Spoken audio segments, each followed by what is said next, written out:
Bismillahirrahmanirrahim. Assalamualaikum warahmatullahi wabarakatuh. Alhamdulillahirabbil alamin wa bihi nasta'in ala umuri dunya waddin. Wassalatu wassalamu ala asyrofil anbiya'i wal mursalin wa ala alihi washabihi ajma'in. Amma ba'du.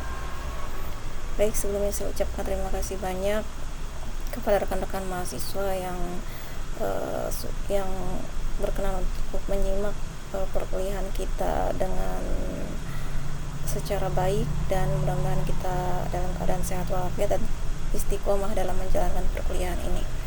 Oke, tema kita kali ini adalah tentang akhlak dan modernisasi. Sebelum kita bahas ke materi, kita bahas tentang judul kita, yaitu kenapa akhlak dan modernisasi.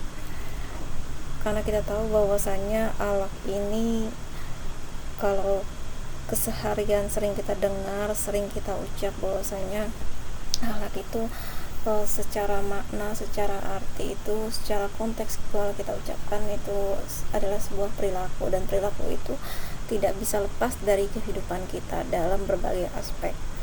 Nah, begitu pula modernisasi sekarang ini yang ditandai dengan maraknya atau pesatnya perkembangan digital, dan kita tidak bisa lepas dari semua itu, maka sangat memungkinkan bahwasanya modernisasi ini sangat mempengaruhi akhlak dalam kehidupan kita. Oleh karena itu ini menjadi urgen pembahasannya, tidak bisa dilepaskan dari pembahasan tentang pendidikan agama Islam.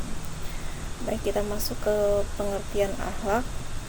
Akhlak secara etimologis itu karena memang berasal dari bahasa Arab, dan bahasa Arab inilah jadi memang bahasa yang unik ya, memiliki banyak makna ya. Dari katanya ya, dari asal katanya itu bisa kita maknai bahwasanya akhlak itu merupakan kalimat yang atau kata yang bentuknya jama' atau plural ya, dari kata-kata khuluq ya, dan ini memiliki makna budi pekerti, etika, moral, sampai seterusnya ke bawah ya. Dan seperti yang saya sampaikan sebelumnya bahwasanya akhlak ini sangat familiar sekali ya, kita sering mengucapkan atau bahkan kita sering mendengar juga ya. Orang itu banyak sekali mengucapkan, misalnya ketika melihat seorang yang berkelakuan buruk atau berkelakuan tidak mengenakan, akan berkata bahwasanya orang tersebut tidak punya akhlak, orang tersebut tidak berakhlak ya. Artinya ini identik dengan sebuah perilaku, sebuah etika, sebuah moral ya, dan melekat dalam diri seseorang. Nah, itulah pengertian akhlak dari, kalau kita lihat dari secara etimologis. Kemudian pengertian akhlak ketika kita lihat dari suatu makna sebuah istilah, yaitu akhlak ini tadi diambil dari kata-kata khuluq ya, berhubungan erat dengan kata-kata khaliq. Jadi merupakan satu asal kata, memiliki asal kata yang sama, yaitu dari bahasa Arab yang terdiri dari huruf kha, lam, dan qaf ya. Khuluq itu akhlak, kemudian khaliq ya, khaliq kita tahu bahwasanya itu maknanya sang pencipta ya, yang menciptakan. Kemudian apa kaitannya ya? Kaitannya bahwasanya di sini dikatakan akhlak itu mempunyai kaitan dengan Tuhan pencipta yang menciptakan perangai manusia. Karena memang kita diciptakan oleh Tuhan ya, dalam hal ini adalah Allah Subhanahu wa taala, maka Allah juga yang menciptakan perangai kita ya. Maka di situ korelasinya antara khuluq dan khaliq ya. Kemudian akhlak kita juga harus sesuai dengan sang pencipta kita. Jadi kita harus berperilaku sesuai aturan sang khaliq, karena memang sang khaliq inilah yang menciptakan kita. Jadi wajar saja kalau kita ini harus mengikuti aturan, mengikuti norma yang telah ditetapkan oleh sang pencipta kita. Kemudian yang kedua, akhlak juga harus ada persesuaian dengan makhluk, yang mengisyaratkan adanya sumber akhlak dari ketetapan manusia bersama atau berdasarkan uruf atau tradisi. Artinya dalam kehidupan manusia harus berakhlak yang mulia, baik menurut ukuran Allah maupun ukuran manusia ya. Jadi kadang memang tidak semua perilaku baik itu ketika baik secara secara tradisi, secara lingkungan, secara sekitar, secara kebiasaan, itu ternyata belum tentu baik secara agama. Contohnya apa?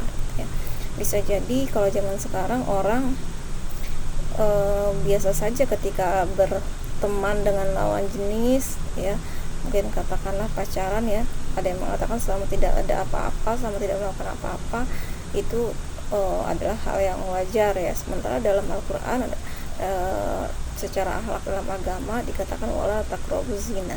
Nah, jadi tidak semuanya sama, gitu ya. Kesesuaian atau makna akhlak baik itu seperti apa secara agama atau secara apa secara tradisi atau secara huruf ini bahasa Arab, ya.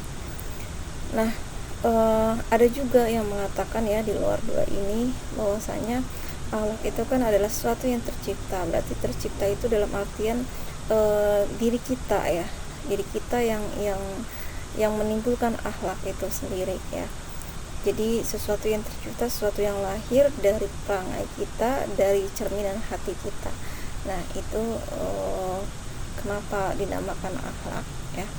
Kemudian kita lanjut ke pengertian akhlak ini. Jadi kalau kita lihat di modul, bahwasanya definisi akhlak ini ada yang mendefinisikan dari beberapa ulama, ya, di antaranya Ibnu Miskawai, ya. Banyak, ya, selain Ibnu Miskawai ada Imam Al-Ghazali juga. Nah, di sini kita cari beberapa persamaan di antara para ulama, ya, yang mendefinisikan akhlak, yaitu yang pertama, akhlak sebagai ekspresi sifat dasar seseorang yang konstan dan tetap, ya. Ya, apa yang kita lakukan, bagaimana perilaku kita, itulah ekspresi kita, ya, ekspresi sifat kita. Ketika kita mempunyai sifat bakhil, pelit, tentu yang kita lakukan ekspresinya adalah kita tidak mau memberikan seorang sesuatu meskipun itu kita diminta. Nah, itulah akhlak. Nah, kemudian yang kedua, akhlak perlu dibiasakan seorang sehingga ekspresi akhlak tersebut dilakukan berulang-ulang, sehingga dalam pelaksanaan itu tanpa disertai pertimbangan pikiran terlebih dahulu. Ya, jadi akhlak itu sebagaimana sering kita dengar ada peribahasa alam bisa karena biasa, ya. Jadi tidak langsung serta-merta kita itu punya akhlak yang dermawan, ya, meskipun ada yang seperti itu atau banyak yang seperti itu, tapi bukan berarti juga bahwasanya ketika orang tidak punya akhlak seperti itu kemudian akan selamanya tidak punya seperti itu. Tapi bisa berubah dengan cara apa? Dengan cara dibiasakan. Maka dengan cara pembiasaan itu akan terjadilah ekspresi, gitu ya.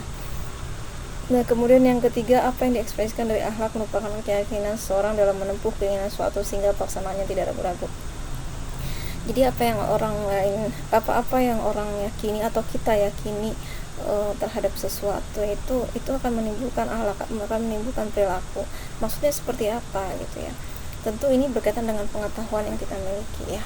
Kalau kita memang mengetahui apa yang dilarang, apa yang diwajibkan, apa yang dibolehkan dalam agama kita, ya, atau dalam lingkungan kita, tentu itu menjadi keyakinan bagi kita, menjadi pedoman bagi kita untuk berperilaku, ya.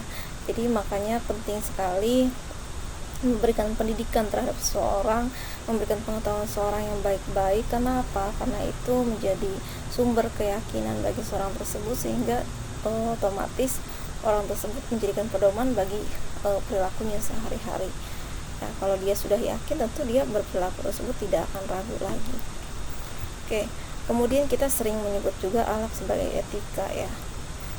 Meskipun ada beberapa yang membedakan bahwasanya etika ini bukan terkaitan dengan agama, tapi etika hanya keterkaitan dengan lingkungan, dengan kebiasaan, dengan anggapan manusia, ya. Nah, tapi secara umum etika dan akhlak itu bisa dikatakan sama, ya.